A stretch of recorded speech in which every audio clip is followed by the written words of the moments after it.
¿Estoy gordo o soy gordo? Si tú te metes dentro de la categoría de soy gordo, hagas lo que hagas, no vas a perder peso.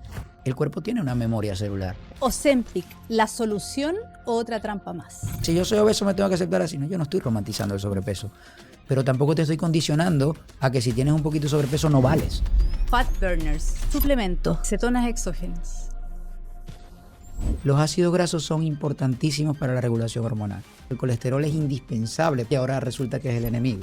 Omega 3, creatina, vitamina D, magnesio. Mi kit, lo que yo le recomendaría a cualquier persona, uno. Pedro Torres Allen, alias Dr. Pedrito. ¿Cuál es tu misión hoy? ¿Cuál es el Pedro que tengo hoy día al frente? Qué buena pregunta. Y mi propósito, si tenemos que hablar a lo que le quiero entregar a la gente, es justamente ese mensaje de que se permitan ser genuinamente vulnerables ante la sociedad, entendiendo que tenemos luz, tenemos sombra y que las dos cosas forman parte de lo que somos. Es un poco complejo empezar el podcast con este mensaje, pero básicamente por ahí va. Yo estudié medicina porque quería ser cirujano ortopédico. ¿Cómo entras a la FIFA? Porque Bien. reconocido por la FIFA. Me encanta el fútbol, me encanta el deporte. Mi papá también jugó fútbol, con lo cual yo también quise jugar fútbol. De hecho, jugué y soy bueno. Sabía que yo no iba a llegar a ser profesional. Entonces, terminé utilizando la medicina para entrar en el mundo del fútbol. Hice una maestría con la FIFA, donde la FIFA básicamente, un curso lo hace y te avala como que esos conocimientos de medicina, de cirugía ortopédica y de traumatología para poder aplicarla en el deporte. Al final no importa cuántos títulos tienes, sino cuánto le puedes aportar a la persona para que esa persona lo logre. Y vivimos en una era de los resultados. Sí. Y aparecen los GLP-1, Ozempic, como esta promesa que la medicina le debía, que las cirugías bariátricas no lograron. Vamos a meter por ahí. Nos vamos a meter por ahí. Ozempic, ¿la solución o otra trampa más?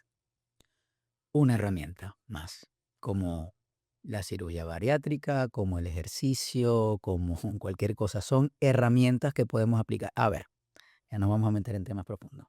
La ciencia está para que nosotros nos apalanquemos de ella, no para que seamos presos de ella. Cuando nosotros condicionamos a que la única forma de tener un resultado es mediante una pastilla, una inyección, una cirugía, un medicamento, estamos siendo presos del paradigma de la ciencia.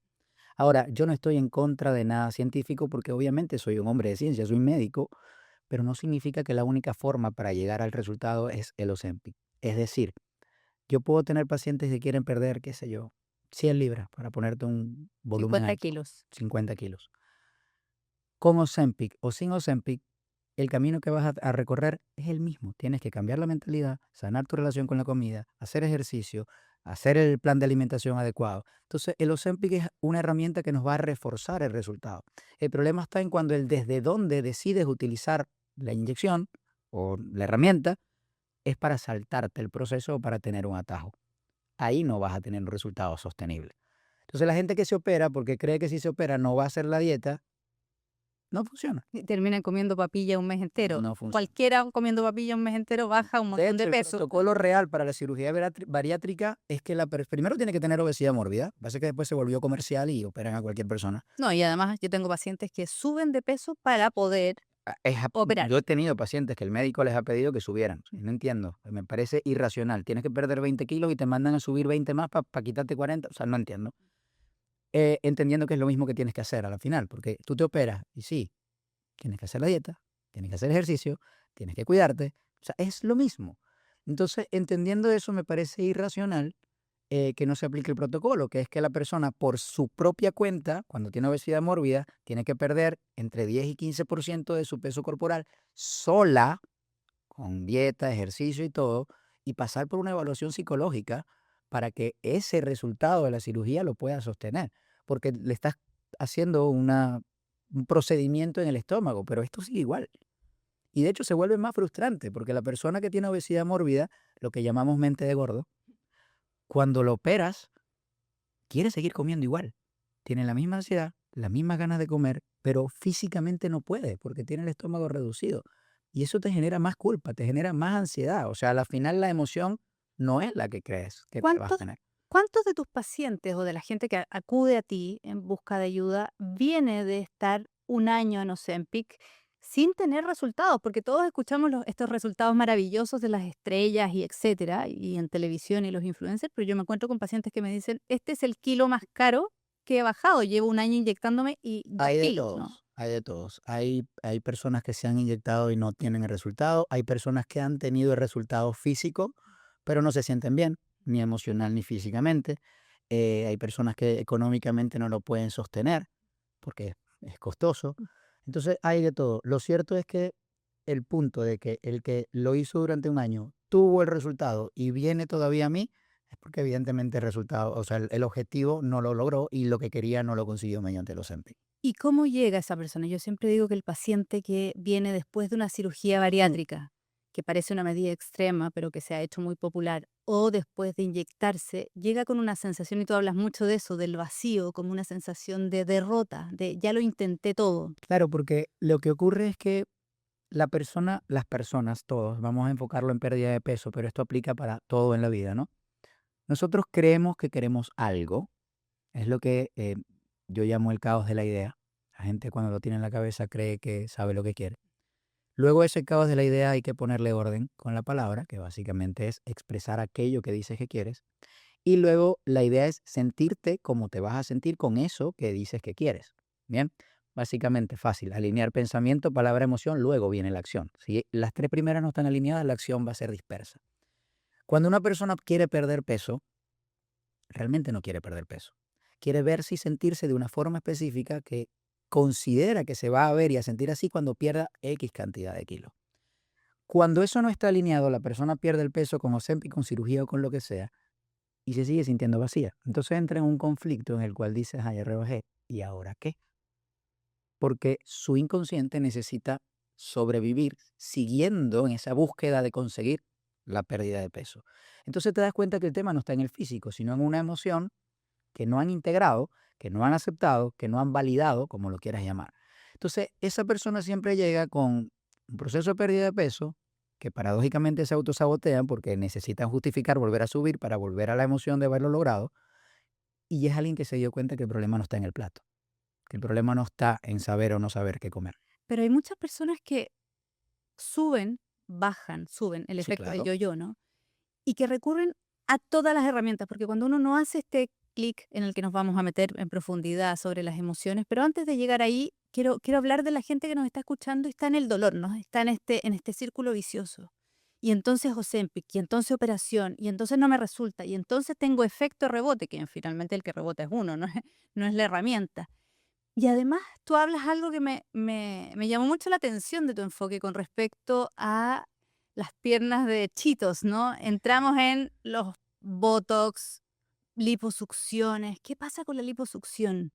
El tema de la liposucción es que, a ver, nuestro cuerpo es una máquina perfecta y está creado de una forma genial. Dios es increíble cuando lo creó. Entonces, cuando nosotros hacemos una liposucción, que metemos la cánula, no podemos elegir el adipocito de dónde lo vamos a sacar. Pues básicamente estamos sacando de un todo y de alguna forma estamos haciendo rupturas del tejido intradérmico cuando la persona vuelve a engordar, porque técnicamente no cambia sus hábitos, no cambia todo lo que tuvo que haber hecho desde el inicio. El cuerpo tiene una memoria celular. El cuerpo tiene una memoria de otra vez dónde tener esos depósitos de grasa, que también varía según hombre o mujer, según sistema hormonal, muchas cosas. Y donde antes esos depósitos estaban organizados, cuando metes la cánula creas una cicatriz, se crea una fibrosis y ya no queda organizado. Entonces vuelve a salir esa grasa ya no organizada. Entonces eso es lo que yo llamo piernas de chito, que es totalmente, no es celulitis, es simplemente una desorganización del tejido adiposo en una zona donde ya se hizo una... Se habla de perder grasa, pero nosotros sabemos que la grasa no se pierde, se oxida, ¿no? ¿Estamos diseñados para tener una cantidad de grasa? Hoy día hay muchos detractores y el movimiento gordo nos vino a hablar de tú tienes cierta cantidad de tejido adiposo y ese lo vas a recuperar sí o sí porque viene programado. ¿Tú crees en eso? Mira, fisiológicamente el cuerpo del hombre y de la mujer están diseñados para tener depósitos de grasa específicos en ciertos sitios. Con respecto al porcentaje de grasa, yo soy un poco más flexible. A ver, un porcentaje de grasa de un atleta, que bueno, lamentablemente la exposición que tenemos a redes sociales ahora hace que pensemos que un cuerpo saludable para un hombre es el cuerpo de Cristiano Ronaldo, cuando en realidad sabemos que es muy poco probable llegar y sostenerlo, y además no es saludable a nivel de una persona normal. El ejercicio de alto rendimiento es un daño controlado. Evidentemente, o sea, un jugador profesional de fútbol, por lo menos, se retira a los 30 años porque evidentemente no puede seguir ese ritmo y porque su cuerpo está sometido constantemente a una exigencia muy elevada. O sea, no es sano. Los fisicoculturistas no es sano. Es Tengo amigos que son fisicoculturistas que tú le ves el cuerpo y su sistema metabólico está, ya lo dijiste, vuelto mierda. Pues es la verdad. No, y es muy importante esto que tú estás diciendo. Yo lo veo en los pacientes desde la perspectiva psicológica, para complementar lo que tú estás diciendo desde la medicina, eh, que yo le digo a mis pacientes, o sea, ese cuerpo vigoréxico, que también es un trastorno de la conducta alimentaria, Sí. donde las personas, o la ortorexia, que es comer absolutamente sano y no se pueden salir, y si se llegan a salir es un malestar y una obsesión psicológica muy grande. Entonces, la mayoría de las personas que me dicen, ¿cómo logro yo ese cuerpo? Hay muchas que no lo van a lograr, y si lo logras, No, no lo vas a sostener en el tiempo porque es es un que trabajo. tampoco te vas a sentir conforme cuando lo tengas, porque a la final no es lo que estás buscando, es lo que tú crees que estás buscando. O sea, las personas que estamos en este punto que me estás comentando, si su vida fuera una película, básicamente el spoiler de la película sería cada vez intentarlo más y casi lograrlo, porque a la final nunca llegas y nunca va a ser suficiente. Cuando tengas el cuerpo así, entonces va a ser nada más que ahora tengo los senos caídos y me quiero operar. Después que te haga los senos, no, pero es que ahora me quiero hacer una bichectomía. Es que ahora me tengo que poner botox. O sea, siempre va a ser algo que te hace sentir insuficiente. Eso no viene de la comida ni del físico, viene de un plano más profundo, que es donde está la parte de la gestión emocional, de la mente, de ese vacío que no sanamos. Entonces, completando el círculo porque me desvié, la pregunta que me hiciste con respecto al porcentaje de grasa, yo soy más flexible. De hecho, no creo en las tablas y los percentiles que nos han dicho según tu estatura. Hay muchas variables que no se toman en cuenta para hablar del BMI, para decir si tienes obesidad tipo 1 y tipo 2 nada más con, la cifra de una báscula. Para mí el peso ideal de una persona es ese peso en el que te veas bien, te sientas bien y tengas tu estado de salud más óptimo. Punto. Hay valores de porcentaje de grasa donde ya pasan de ser saludables a no ser tan saludables. Por lo menos una mujer, yo considero que menos de 25% de grasa corporal no es tan saludable porque empiezan a tener problemas hormonales. Y yo no hago nada con que tú te veas toda definida, pero entonces tengas alteraciones en tu menstruación, porque no tiene sentido. Y es interesante lo que tú dices. Yo en mi segundo libro, ¿Por qué no puedo parar de comer? Porque ese es el punto, ¿no? Queremos, pero no podemos. Hablo de peso sustentable, que es un peso que además yo puedo sostener en el tiempo y que me es cómodo. Y entender que hay fluctuaciones en ese peso. Exacto. Entender que tú puedes pesar 60 kilos, pero hay una semana que vas a pesar 62 y hay otra que vas a pesar 58 y no pasa nada. Y si estoy con mi periodo menstrual, puedo subir 2 o 3 kilos, Hasta que son 4. hasta 4 o 5, depende del... Y no es depende de la persona, es depende del mes Yo también, ¿ah? tuve una paciente que no se me olvida nunca, no se me olvida jamás, porque ella cuando tenía su periodo subía 8 kilos. Era absurdo, era tanto que yo mismo le cancelaba la sesión cuando sabía que le venía el periodo. O sea, básicamente yo llevaba la cuenta y yo mismo le decía, esta semana no quiero que te peses, no quiero que vengas, porque mentalmente no tenía la fortaleza de sostenerlo y saber que eso era del problema, del proceso inflamatorio por la menstruación. Y eran 8 kilos. Y eso no significa que engordaste 8 kilos, significa que tu cuerpo ahorita tiene agua Agua. intracelular, extracelular y que se manifiesta en un número que no te define tampoco. Además, yo hice 15 años de terapia grupal para bajar de peso, Ok. y cuando mis pacientes estaban con su periodo, yo les decía, están como con una mochila. Esto tú te lo sacas la próxima semana y ya no está, no te define. Y ahí entramos en este tema, uno, ¿está gordo o es gordo? Que es la ontología. Yo te he ido frenando con meternos en profundidad porque quería salir de la medicina para irnos metiendo cada vez más en lo psicológico. Qué buena ¿Es pregunta. ontológico? ¿Me define? ¿Estoy gordo o soy gordo? Mira, primera vez que me hacen esa pregunta, qué interesante. Yo diría que te percibes y a la final es lo que tú decidas. Tú puedes decidir ser o estar. Realmente creo que el ser no tiene que ver con ser gordo, flaco, rico, pobre, blanco, negro, alto, bajito. El ser tiene que ver con algo mucho más profundo que pocas personas logran conectar y llegar hasta allí. Entendiendo eso, a la final depende de tu decisión, porque si tú te metes dentro de la categoría de soy gordo, hagas lo que hagas, no vas a perder peso. Así pierdas peso, vas a seguir siendo gordo porque está aquí. Estar gordo te permite cambiarlo, pero tienes que asumir responsabilidad sobre eso y entender que eso ha pasado por decisiones de tu pasado que te han llevado a ese punto. Pero está buena la pregunta, fíjate, lo veo. Y tú hablas del vacío. eh, Estamos en sí, estamos en una sociedad eh, muy propensa a ese vacío. sí, claro. Estamos en una sociedad donde estamos en una inercia de vida muy acelerada. El acelerador tiene que estar puesto todo el tiempo. Las redes sociales son una herramienta increíble. Ayer, de hecho, me invitaron también a un podcast donde hablé de las redes sociales. Son una herramienta increíble que trae muchas cosas positivas, pero que también nos hace estar constantemente en una comparativa física, económica, laboral. eh, y eso pues hace que de alguna manera estemos más enfocados en aquello que nos falta y no en lo que tenemos. Y estar enfocado en aquello que nos falta te lleva a estar en carencia, en necesidad. Y eso es un vacío. Y parte por lo emocional, justamente. Hay una herramienta de la que tú hablas que me pareció maravillosa, también como antídoto a este Estoy malestar viendo que me vas a preguntar existencial. porque veo que me investigaste a profundidad. Reír, Ajá. reír. La microbiota produce ácidos grasos que apagan la inflamación. Sabemos qué pasa físicamente con la grasa cuando me muero de la risa. Primero, hay un efecto termogénico en el cuerpo y quemas grasa. Eso es real y está científicamente comprobado, y acá a la gente le encanta que diga científicamente comprobado. Pero por otro lado, lo más importante es que el 85-90% de la secreción de la serotonina, que es el neurotransmisor hormona de la felicidad, se produce específicamente en las células de Kulchinsky a nivel del tracto gastrointestinal. Cuando nosotros reímos, Perdón, ¿cómo fue eso? ¿Qué es lo el que es? 85% de la serotonina Ujú. se produce en el tracto gastrointestinal en unas células que son las células de Kuczynski. No se produce a nivel cerebral. Se produce en el intestino, de allí pasa al torrente sanguíneo y pasa al cerebro donde hace su efecto. Entonces, cuando nosotros reímos, de alguna forma estimulamos a nivel del tracto gastrointestinal la secreción de serotonina. Eso hace que lo que comamos, al tener la microbiota sana, los nutrientes que comamos se absorban mucho mejor. Y al tener la microbiota sana, pues metabólicamente tu cuerpo va a funcionar mucho mejor. Obvio, esto funciona no solo porque te rías y te comas una hamburguesa, ¿no? Claro. Tienes que comer sano, entrenar, hacer todo lo demás. Pero la risa no solo produce un efecto termogénico y promueve la oxidación de la grasa, sino que también promueve que se estabilice o se reestabilice la microbiota intestinal. Y por ende, al tener más serotonina, disminuye el cortisol y estamos en un estado de más plenitud, para llamarlo así. La microbiota y la conexión con el cerebro. Mm. Hoy día es un tema, Sí, es el segundo cerebro. es el segundo cerebro.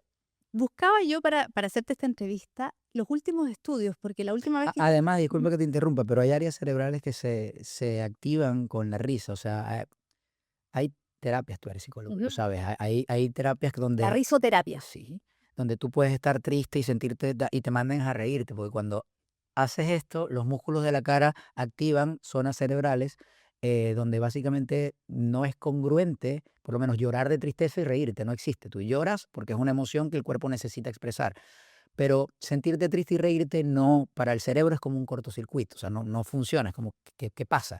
Entonces, esto, así no sea real, estimula la secreción de serotonina, de dopamina y te hace sentir bien cuando lo sostienes. Tú sabes que ese es un truco que yo uso mucho en mi vida.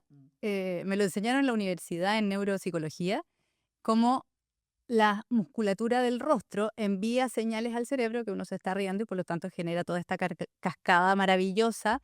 Entonces les doy un dato. Cuando uno está muy cansado y tiene que hacer un paper o tienes que llegar a trabajar en la noche, cuando uno estudia pasa mucho eso.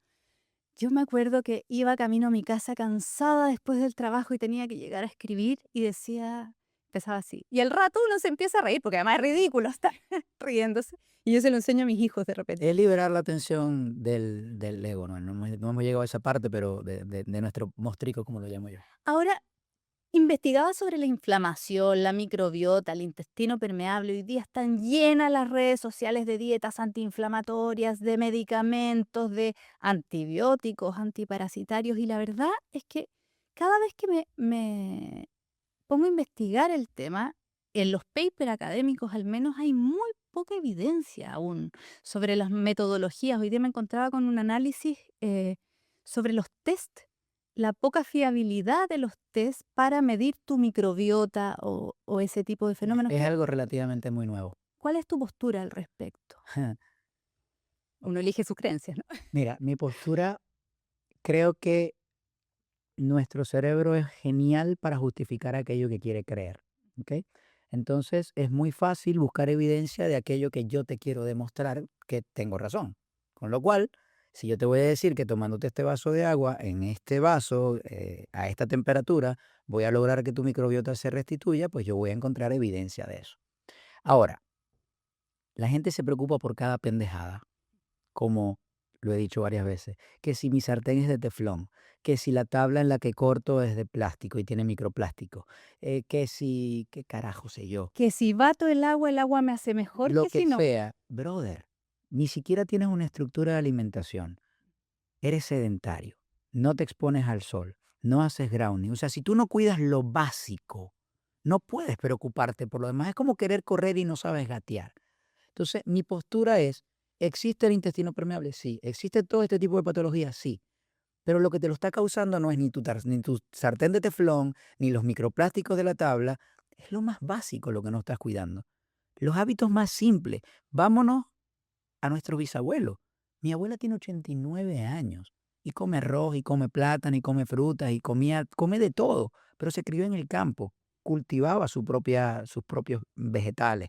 Entonces, el estilo de vida a la final no parte de que nos, vuelvo al punto, seamos esclavos de la ciencia y que tengamos que tomar 350.000 suplementos, no sé cuántas medicinas, el sartén ahora no tiene que ser de qué carajo sé yo, tenemos que cocinar en leña, porque también está esta moda ahora de la medicina ancestral, donde ahora tenemos que ser otra vez hombres de las cavernas. Lo incongruente de esto es que quien te dice que hagas eso está en un carro eléctrico y o sea, coherencia. Suplementos. Opinión sobre la creatina, que está muy de moda. Una herramienta, un instrumento funciona siempre y cuando entrenes, si no, no tiene ningún sentido que te la tomes. Magnesio. Hay tres cosas que por temas de industrialización yo recomiendo. Uno, magnesio, porque bueno, los suelos sabemos que los han trabajado mucho, la absorción del magnesio ya de la tierra como tal no es igual y tenemos deficiencia de magnesio y tiene múltiples beneficios. Entonces, yo recomiendo magnesio, recomiendo vitamina D, ¿por qué? Bueno, porque ahora hay que tenerle miedo al sol, no los exponemos al sol, bla, bla, bla, todo lo que ya La sabemos. capa de ozono. Sí. Los bloqueadores y todo lo demás, aparte que la gente no sabe tener un tinte medio, no, que el sol me da cáncer. Ahora no vas a dormir en el sol, pero tienes que agarrar sol. Entonces, magnesio, vitamina D y omega 3, porque básicamente es un ácido graso esencial que nuestro cuerpo no lo produce. ¿Qué hace el omega 3? Es antiinflamatorio. Es antiinflamatorio. A nivel celular ayuda muchísimo a que se regenere el tema de las células, ayuda a la oxidación de grasa, o sea, tiene múltiples funciones y no vamos a comer todos los días pescado, Salmón. salmón. O sea, ¿Qué hace el ácido graso en la oxidación de la grasa? los Perdón. ácidos grasos son sumamente esenciales porque nos ayudan a, a que la reestructuración hormonal y metabólica funcione y se dé correctamente. O sea, es un tema más hormonal y metabólico que físico como tal. Nuestras hormonas funcionan como una cadenita. Si hay una que se sale, las demás se van con ella. Entonces, los ácidos grasos son importantísimos para la regulación hormonal. De hecho, el colesterol es indispensable para la regulación hormonal y ahora resulta que es el enemigo. Hay muchas cosas que desde la ciencia me van a matar y nos pueden censurar el programa, pero cuando la gente entiende que es más simple y estar sano es más simple de lo que uno cree, la vida te empieza a cambiar. Estoy deteniendo la conversación sobre la Y psicología y estoy lo profundo. tratando de Voy, pero voy. responder tico también. Entonces, Estoy pensando en lo de eres gordo, soy vamos, gordo. vamos. Probióticos. Una Prebióticos. herramienta. Con una Sí. flora gastrointestinal saludable y una microbiota regulada, no necesitas incluir probióticos y prebióticos externos. Fat burners. Una mierda. Cetonas exógenas. Muy comercial. ¿Sirven? Muy comercial. Ok. Orina cara. Vitaminas. Suplementos. Wow, es que nos estamos metiendo en términos de personalización. Mira, depende de tu objetivo, depende de tu estado de salud, depende de tus hábitos, lo que vas a necesitar. Tu kit. Existen para apoyarnos en ellos, sí. Pero mi kit, lo que yo le recomendaría a cualquier persona, lo que te dije, omega 3, vitamina D y magnesio, más nada. Omega 3, vitamina D, Más nada. magnesio. Y todos De hecho, estos yo son tengo una línea de suplementos y no me ven hablando de los suplementos, no promuevo los suplementos, no sale en ningún lado, compra mis suplementos. No, no. Literal, si me preguntas por qué la hice, identidad de marca, punto. Pero no es algo que yo recomiendo, ¿eh? ¿Qué pasa con la ética entre medio de toda la industria de la Bueno, baja de peso? ahí estaba mi batalla mental de si los hacía, no los hacía, si se llamaban Doctor Pedrito, si no, ok, la gente confía en mí como marca y confía en mí como Pedro, por eso lo ideal es que sepan que es mío, pero entonces pues van a creer que yo se los quiero vender. Y estuve en esa batalla. Y a la final, la conclusión que llegué, mira, lo voy a sacar para aquellos que lo quieran y los puedan utilizar, los tienen a su disposición, pero no soy yo el que los va a obligar a comprarlo. La ética depende mucho también de tus creencias y de tu propósito, de qué quieres hacer con eso. El cerebro a veces está secuestrado. Se habla del cerebro rehén, de este brain fog también que genera el azúcar, la resistencia a la leptina, antojos, placer. ¿Qué ¿Quieres que lo hablemos clínico o quieres que lo hablemos emocional, profundo, espiritual? Vamos con los dos. Partamos por el clínico. Ok. Clínicamente, cuando hay una alimentación que no voy a decir buena o mala, porque eso no existe, sino que no va acorde a lo que tu cuerpo necesita y al objetivo que tú quieres, generalmente hay un aumento de la insulina, un aumento de la glucosa en sangre. Al haber un aumento de la insulina hay una disminución de la secreción de leptina, con lo cual la sensación de saciedad disminuye, se produce este desequilibrio hormonal y metabólico del que te estoy hablando, y tu cuerpo va a tener picos altas y bajas de insulina, y cuando esté en la baja, pues te va a pedir energía inmediata. ¿Qué te da energía inmediata? Azúcares y harina. Por eso no hay nadie que a las 4 de la tarde le provoque un brócoli al vapor. Eso no existe, no lo he conocido. Alguien que, Dios mío, ¿cómo quiero un brócoli? No pasa. Entonces te va a pedir azúcar y harina. Por otro lado, el azúcar también está demostrado que estimula a nivel cerebral el sistema de recompensa cerebral. Por eso las mujeres cuando están en su periodo les provoca chocolate. De hecho, hay un estudio específico del chocolate con la menstruación. A la mujer le gusta el chocolate porque le activa el sistema de recompensa cerebral. ¿Y por qué? Hormonalmente. Hormonalmente estimula la secreción de dopamina, entonces te hace sentir bien. Porque cuando estás en tu periodo, pues digamos que estás en un estado más Low. low. Algunas mujeres no están low, es un poquito más a la guerra, alerta, pero en modo batalla. El punto está en que el azúcar y harina estimula el sistema de recompensa cerebral. Entonces, obviamente, al tener insulina elevada, disminuye la secreción de leptina, tu cuerpo no tiene la señal de saciedad, está baja de energía y básicamente tu cerebro lo que te dice es, dame algo que me haga sentir bien inmediatamente.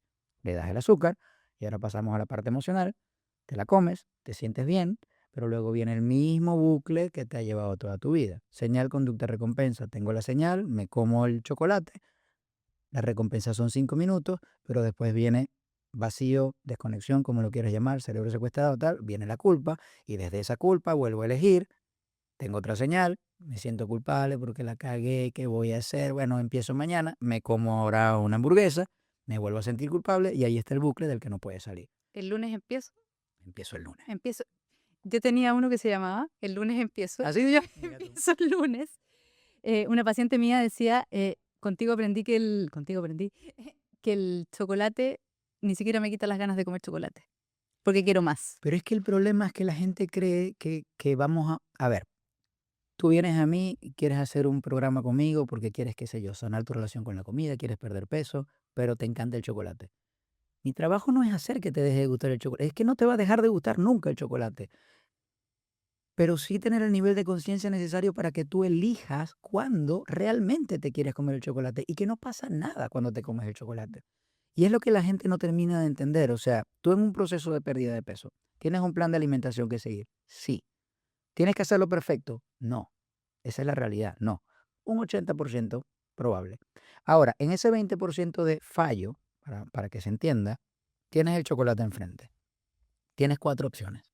Te puedes comer el chocolate y sufrir. ¿Por qué me comí el chocolate? La cagué, perdí todo. Te puedes no comer el chocolate y sufrir. Yo no puedo estar así, ¿hasta cuándo voy a estar en esto? Te puedes comer el chocolate y no sufrir, entendiendo que fue mi decisión. ¿Qué puede pasar? Que no baje de peso esta semana, no pasa nada, me hago responsable, la semana que viene vuelvo a mi ritmo. O te puedes no comer el chocolate y no sufrir entendiendo que no pasa nada si no me lo como, estoy bien. Si tú reduces eso a un plano más profundo, que no es físico, básicamente ya no es el chocolate o me lo como o no, sino sufro o no sufro. Ya. Desde esa elección, decido no sufrir, ok, ya elegí no sufrir, ahora decido si me como el chocolate o no. Mi segundo libro, que se llama ¿Por qué no puedo parar de comer? Está, y él lo sabe, basado en un paciente que me dice, yo ya entendí todo esto. Entiendo que tiene que ver con algo más profundo, entiendo que tiene que ver con mi sistema, con cómo yo he aprendido. Pero Caro, no puedo parar de comer. Esa es una creencia que él no la va a soltar hasta que él quiera. O sea, claro que puede parar de comer, decide no parar de comer, pero es que es muy fácil. A ver, vamos otra vez. Mm. Nuestro cerebro es el órgano, y métanse esto en la cabeza, más vago y flojo que tiene el cuerpo. Yo No digo es que económico. sí, sí, es el más vago, es el más flojo, es el que menos trabaja. La gente cree que está todo el tiempo trabajando. No, por eso existe la red neuronal por defecto, por eso existe un sistema de creación de hábitos, porque a él le gusta ahorrar energía. O sea, mientras el cerebro no hace nada para él mejor, por eso crea patrones. El 95% de lo que hacemos al día no lo pensamos, es automático. Entonces, entendiendo esto, la queja es genial para el cerebro, porque cuando tú te quejas y justificas, no hace nada, no hace nada. Cuando tú te quejas, la culpa nunca es tuya. No puedo parar de comer, bueno, porque es que en mi familia me criaron así, todos eran gordos, a mí nadie me enseñó, es muy difícil, lo que sea. Esa queja hace que tu cerebro no tenga que pensar y el no pensar ahorra energía. Entonces es muy fácil quejarte, es una justificación a una creencia que no es real, porque es un juego mental. Y claro, y esto que creemos, lo que yo creo, se vuelve identidad y se vuelve destino. Precisamente por eso es que me pusiste en 3 y 2 con la pregunta de ¿eres gordo o soy gordo? Porque va a depender de lo que tú creas.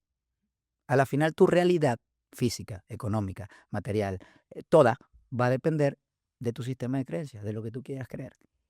¿Y cómo llevo yo a Juan, que llega a verte, Pedrito, y te dice, no, es que yo no puedo parar de comer? ¿Cómo lo ayudo, cómo lo guío para que entienda que hay una creencia que tiene que cambiar, que tiene que encontrar un propósito, un sentido, que hay un significado que se le está poniendo en juego, porque nos metemos en profundidades? Lo primero que Juan tiene que estar decidido a entrar allí. Yo llamo a nuestro sistema de creencias nuestro charco de mierda. Todos lo tenemos, pero nadie se mete. Todo el mundo quiere cosas, pero pocos están dispuestos a pagar el precio de eso que quieren. Y ojo, no hablo de dinero. Juan tiene que decidir salir de la creencia de no puedo parar de comer. Si solo quiere hacerlo, no hay poder humano que lo vayamos a hacer salir de ahí. Porque a la final ni tú, ni yo, ni ningún tratamiento lo va a sacar de ahí si él no lo decide. Y decidirlo es hacerse responsable, hacerse cargo de entender que es tu responsabilidad lo que te está pasando. Porque si no es muy fácil echarle la culpa al sistema, a la genética, al mundo, a la economía, a todo lo demás. En la terapia sistémica familiar nosotros también vemos y está registrado que una de las mayores dificultades, obstáculos a la hora de cambiar son las relaciones, quienes te rodean. Es ¿Qué pasa indispensable. con el comer y la sociedad, no? Porque yo quiero cambiar, vengo, soy Juan, voy donde doctor Pedrito, te creo todo, voy, pero me encuentro en una sociedad obesogénica y vaga, como dices tú, donde el placer se trata de comer en exceso, tomar en exceso, no moverse mucho, el celular, dopamina, dopamina, dopamina, recompensa, recompensa, recompensa, recompensa, circuito de recompensa en llamas. Esa es la felicidad para Ujú. muchos hoy. Pero esa persona que quiere hacer el cambio, ¿qué tiene que entender? Que es responsable de su vida y sus decisiones. Tú me puedes sentar aquí ahorita y me puedes poner aquí, qué sé yo, un tequila. No me lo voy a tomar. Y puede venir todo el equipo de producción a tomarse el tequila. No me lo voy a tomar. ¿Y qué pasa con la adicción al azúcar, al alcohol, Bueno, a los el tema de la celulares? adicción al azúcar es complicado porque hablar de adicción al azúcar, ya no, ya dice estudios que no se produce adicción al azúcar X.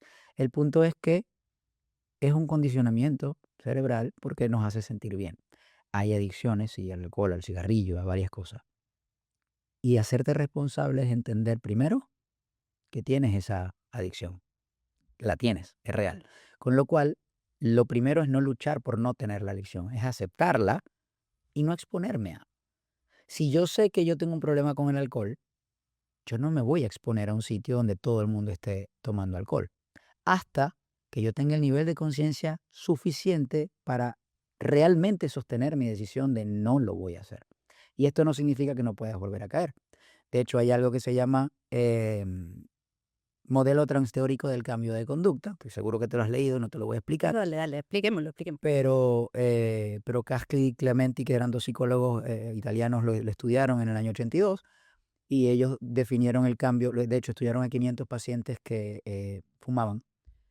Y ellos explicaron que el cambio no es un proceso lineal, sino que lo explicaron como un proceso circular, donde habían 5 etapas, bueno, eran 4: precontemplación, contemplación, Consumación. consumación, y antes de pasar al mantenimiento, se dieron cuenta que había como una flechita que era la escapada, que era la recaída. Y las personas tenían que pasar ese proceso antes de caer en el mantenimiento entre 5 y 8 veces. Entonces incluyeron la recaída como parte del proceso. ¿Dónde está el cambio aquí? ¿Dónde está el punto clave? Que cada vez que alguien recae, tiene que aprender de eso, tiene que tener la conciencia de decir, ok, fallé por esto. Y ahí haces el ajuste. Y el feedback, ¿no? Si no haces esa autoevaluación y retroalimentación de lo que pasó, no hay cambio real. Es que de alguna forma la sociedad nos ha llevado a pensar que los procesos son lineales. Todos. Empiezo y termino. Ujú. Y eso es un poco la filosofía de nosotros en Identidad Infinita. Somos proceso, yo no soy una silla, no, Constante. no estoy terminada. No se acaba nunca. Pero tenemos esa idea de yo soy y yo soy adicto, de nuevo, ontológico, ¿no? Yo no estoy gordo, soy gordo, yo no estoy adicto, soy adicto. Yo por eso me costó responderlo, porque es que imagínate que hay como dos radio. Tenemos la frecuencia AM y la frecuencia FM, están las dos. Depende de a cuál te vayas, vas a escuchar la emisora de radio que vas a escuchar. Pero yo no puedo escuchar una emisora de FM en AM, no existe. Entonces, AM es una cosa, FM es otra. Uno es más profundo, otro es más físico. Depende de a dónde te muevas. Si te mueves al yo, que es el constructo, eres.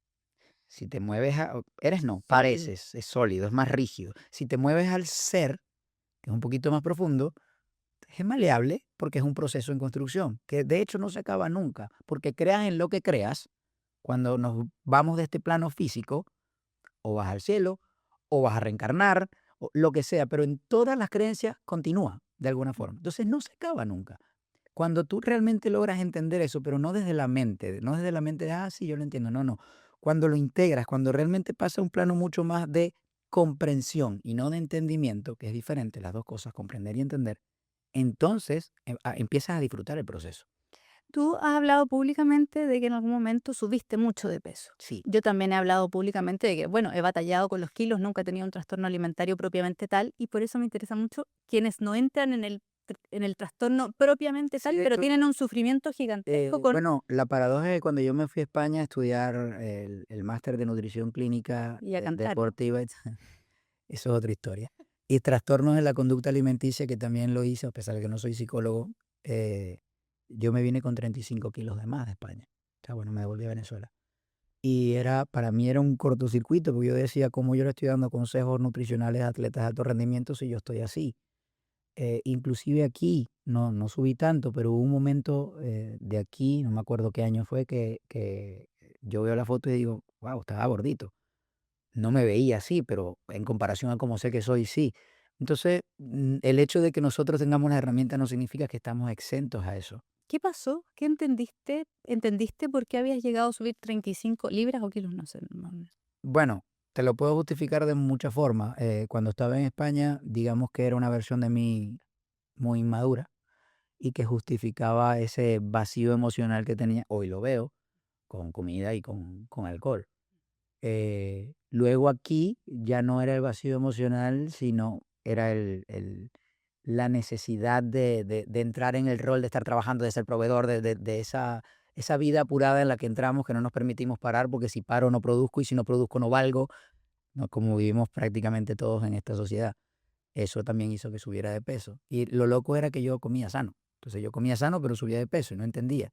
Y la vida o Dios, bueno, se ha encargado de irme poniendo cosas en el camino como para que yo llegue a este punto de hacer lo que hago. O sea, creo que tuve un momento de quiebre muy profundo y lo hablo en el segundo libro, en el año 2022, terminando 2022, iniciando 2023, que es lo que hizo que realmente me metiera en esta parte de la gestión emocional, del tema de los hábitos. Y no me tocó vivirlo desde la parte física, me tocó vivirlo desde la parte económica. Y al final es lo mismo y te das cuenta que no tiene nada que ver, que no hay muchos problemas. Básicamente es una situación que el ser humano no termina de integrar. Pero lo que no te permite perder peso es lo mismo que no te permite tener la relación que quieres, la economía que quieres, el trabajo que quieres. Depende de tu creencia dónde se te va a manifestar. Hay mucho tabú con respecto a la depresión masculina Mm. y a la relación con el cuerpo. Se tiende a justificar. Yo veo hombres que dicen, no, aquí hay una inversión y hay una coraza, pero hay mucho dolor también. Sí. Cuéntanos un poco tu experiencia desde lo masculino. El hombre funciona distinto a la mujer. La mujer es un poco más preventiva. De hecho, mi programa va dirigido a mujeres precisamente porque es la manera de prevenir que en casa haya un caos, por decirlo así, a nivel de salud, ¿no? Y físico. Pero me refiero a esa experiencia que tú estás contando tan Sí, ya sensible voy para allá. como... El hombre cuando acude porque ya se cansó, cuando ya está jodido, cuando ya tuvo un infarto, cuando ya le dijeron o haces esto, te mueres. La mujer no. Ahora, a nivel físico, eh, los hombres estamos criados, por decirlo así, de una forma donde nos permitimos cada menos expresar las emociones, ser vulnerables. Entonces, obviamente en un mundo en el que el hombre es más como que el rol proveedor y que no se puede quebrar y que los hombres no lloran y que ya gracias a Dios todo eso se ha ido cambiando poco a poco, darle prioridad al físico como que no era algo importante. Habrá muchos que sí se ven y dicen aquí hay una inversión y se sienten bien con eso, lo cual está genial siempre y cuando esté sano. Habrá otros que te dicen eso y por dentro están llorando. Pero a la final la clave termina de aceptarte y hacerte responsable, porque yo puedo aceptarme como soy y saber que puedo mejorar mi cuerpo, pero no desde la necesidad de tengo que mejorarlo para sentir que valgo. O para que me quieran. Ahí cambia todo. O sea, de hecho es al contrario, me quiero tanto que como me quiero tanto, voy a estar mejor. Pero ya no estás desde la carencia. Los hombres no expresan eso, aunque sí hay muchos que les afecta, hay muchos que les duele. De hecho, tengo pacientes ahorita que son adolescentes y están luchando con esto, pero más que todo viene por las comparaciones de redes sociales, donde era un cuerpo ideal es un cuerpo atlético con cuadritos definidos y eso no es una realidad. Y, y claro, hoy día yo decía, en vez de arreglar la psicología femenina con respecto a los cánones estéticos, sumamos a los hombres, ¿no? Hoy día el six-pack, yo tengo un hijo de 8 años que a los 6 llegó y me dijo, mamá, quiero un six-pack. Y dije, ¿cerveza? Es ¿O duro. quiere? Eh, ¿No? Y era, no, los cuadritos estos que y están... tengo pacientes de 8, 12, 9 que me llegan porque, ¿qué quieres? No, yo quiero tener cuadrito. Chamo, no estás desarrollado ni siquiera, o Y sea, las cirugías plásticas con cuadritos complicado. falsas, ¿no? Entonces, lamentablemente no hay como un tinte medio, o sea, en ese proceso lineal que nos han vendido, o es A o es B, no hay un punto medio. O sea, o estoy obeso o vuelto mierda, o tengo que estar fit, todo rayado. De hecho, por eso mi concepto de mentalmente fit, porque no, el ser fit no es solo el cuerpo. Entonces, en este proceso lineal, como no hay puntos medios, la gente no sabe mediarlo. Es o romantizas, cuando yo digo te tienes que aceptar como eres, o sea, que si yo soy obeso me tengo que aceptar así. No, yo no estoy romantizando el sobrepeso, pero tampoco te estoy condicionando a que si tienes un poquito de sobrepeso no vales. Ese punto es importante de mediar. Y es muy importante porque a mí en algún momento me atacaron mucho porque me decían, bueno, yo me tengo que aceptar como soy. Y desde ahí nace la Sí. pregunta, ¿y quién dijo que tú eres? Ujú. Estamos siendo. Claro, aceptarte como eres no significa que te vas a quedar así toda tu vida. Aceptarte como eres es, me acepto como estoy hoy y me hago responsable de si quiero generar un cambio. Bueno, además no es obligación hacer el cambio, Por es una eso, pero decisión. esa es tu decisión. ¿Cómo, cómo te diste cuenta tú de todo esto maravilloso que estamos conversando? ¿Cuál fue el punto de quiebre que tú dijiste, no, yo tengo que hacer un cambio y me conecté con esto tanto más profundo y abarcativo? Cuando experimenté físicamente, emocionalmente y todo, real el diagnóstico de depresión. No me lo dio nadie externo, pero yo sabía que estaba deprimido. Porque desde la soberbia médica yo decía, "Bueno, depresión, ¿quién se puede deprimir? O sea, puedo entender físicamente, químicamente en el cerebro lo que pasa, pero ¿cómo te puedes deprimir? Hasta que lo viví.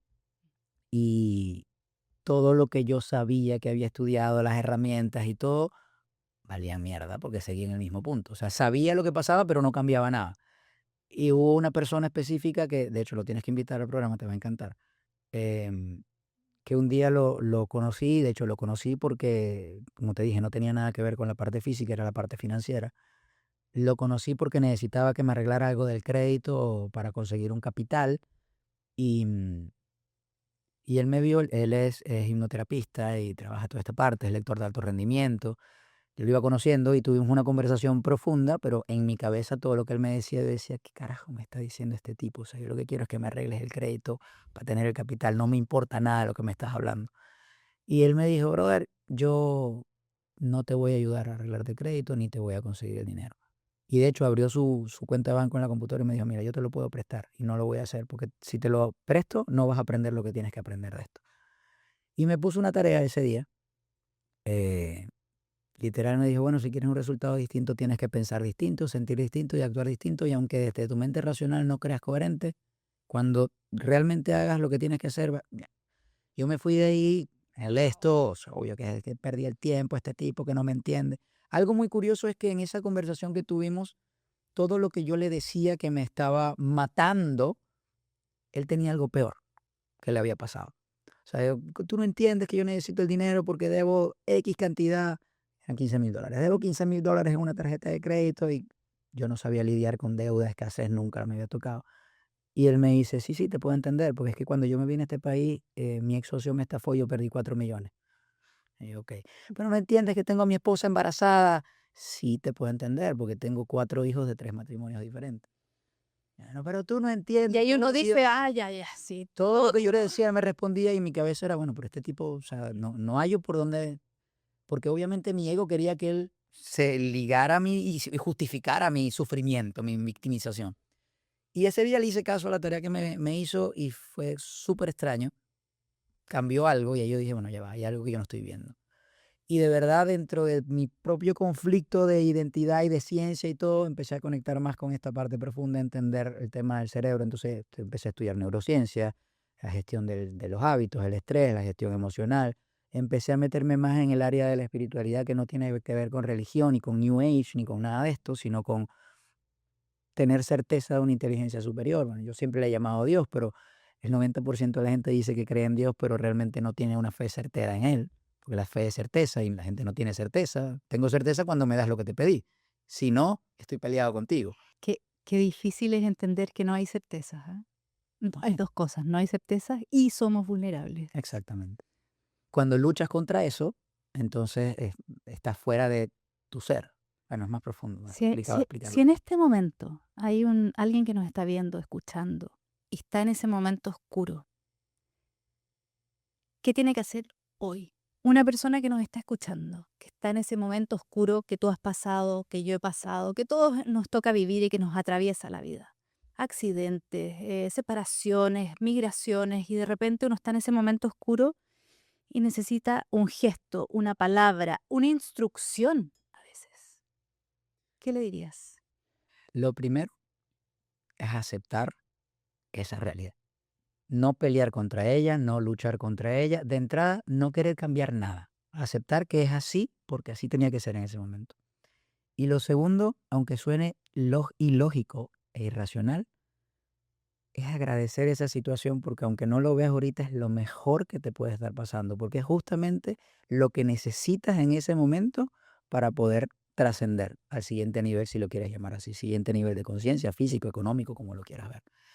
Luego, hacerte responsable de eso, buscar ayuda profesional si tienes que buscar ayuda, hacer todo lo que en el plano humano tienes que hacer para poder cambiar esa realidad, pero no cambiarla porque necesito cambiarla, sino porque tengo algo que aprender. Es decir, no se pregunten por qué me está pasando esto, sino para qué me está pasando esto. Y ahí van a ir encontrando respuestas.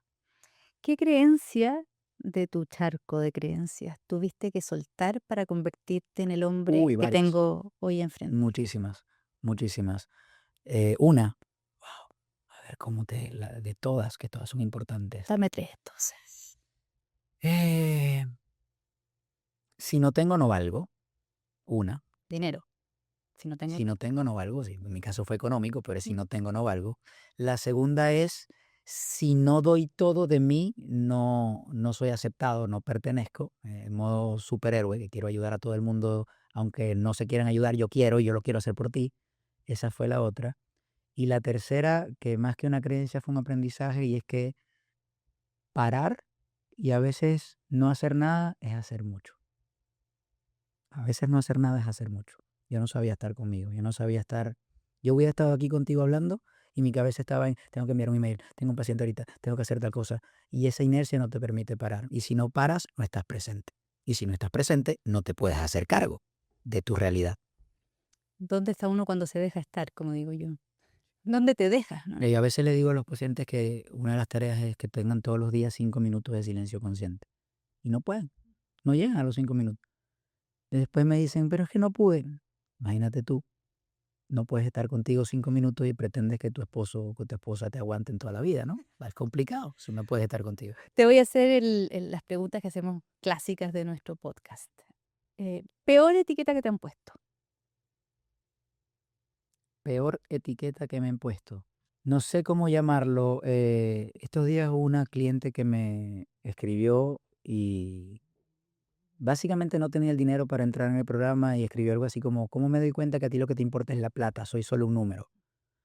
Eso me hizo sentir mal porque yo sé que no soy así. No sé cómo llamarlo. ¿Será que capitalista? No, no sé. No sé cómo poner esa etiqueta. Interesado Mm. ¿Miedo más profundo? a volverme a perder de quién soy. En esencia, no en papel. ¿Qué haces cuando aparece? Aparece siempre.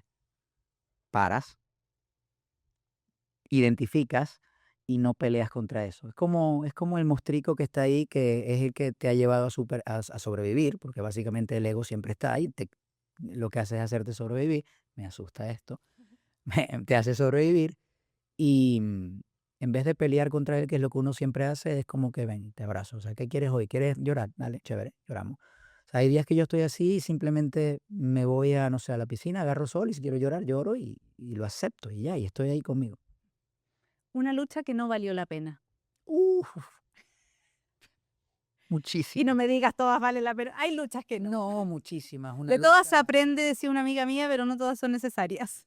mira, una lucha que no valió la pena de a última, bueno, en toda mi vida creo, esa lucha por querer pertenecer a algo. Porque no tiene sentido luchar para pertenecer. O sea, donde perteneces, perteneces por ser, por existir. ¿Qué te costó esa lucha? Muchas cosas, muchas cosas.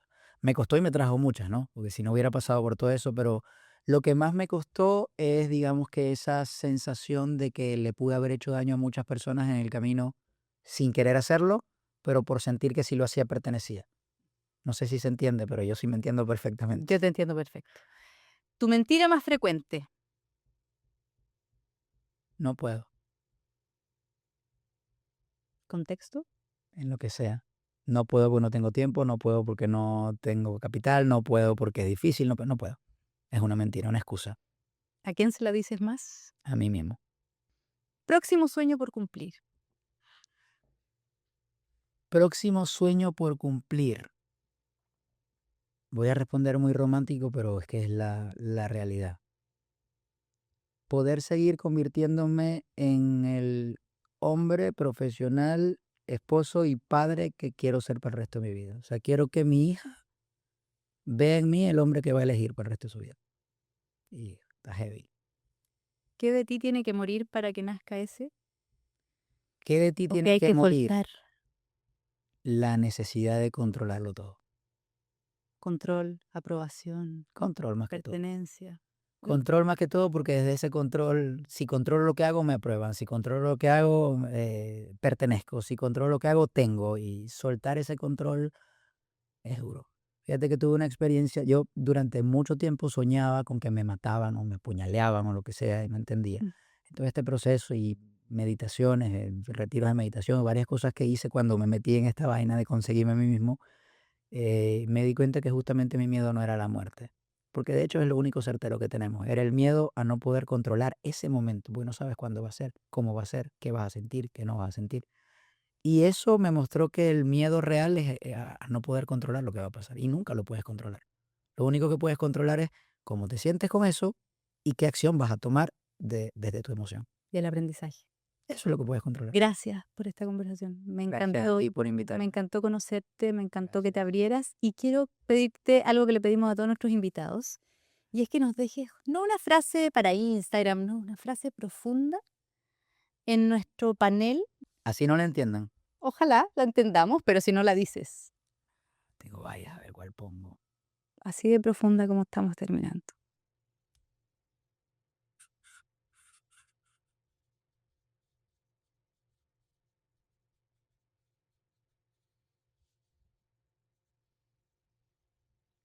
¿Me la explicas? Es una fórmula. Deuda, Deuda es igual a culpa y culpa es igual a falta. Cuando la gente entiende eso, su vida cambia. Y la deuda no solo es económica. y te firma. Cuando aprendes a identificar dónde está la deuda contigo, desaparece la culpa. Y cuando desaparece la culpa, ya no faltas tú. Cuando la gente entiende esto y cómo aplicarlo en su vida, todo cambia. Identidad infinita, porque nadie es una sola versión. Somos construcción, deconstrucción, proceso. Muchas, muchas gracias. Por favor, suscribirse, dejarnos un like, sus comentarios para ser parte de esta comunidad infinita. A nosotros nos ayuda un montón a mantener este canal y a crecer.